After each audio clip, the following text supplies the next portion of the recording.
Hi, my name is Bob Brennaman. I'm a realtor here in Charleston, South Carolina. Today we're continuing on with a series called Ask Bob, which is covering questions I've been asked over the years. And today's question is about things to do when you visit Charleston. We are going to talk about Charlestown Landing today, which is in West Ashley.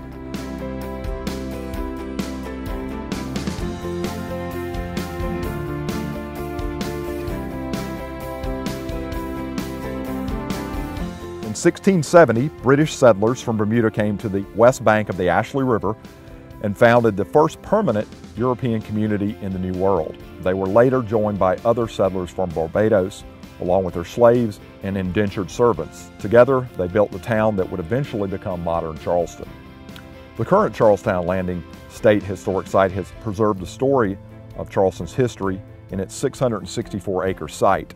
A museum gives glimpses into different time periods and includes several interactive exhibits and an introduction to archaeology. The park is a great place to spend a relaxing morning or afternoon.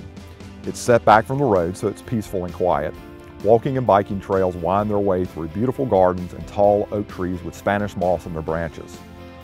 The gardens are modeled after English park gardens with numerous rose bushes, flowering trees, and a large pond with duck and geese.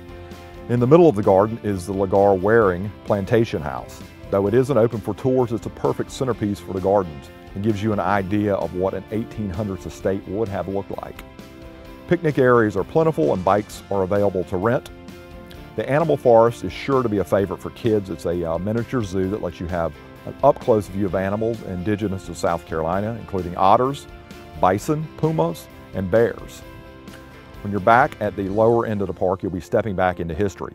Take a look at an archaeological dig site where historians uncovered evidence of a palisade wall, part of which has been rebuilt.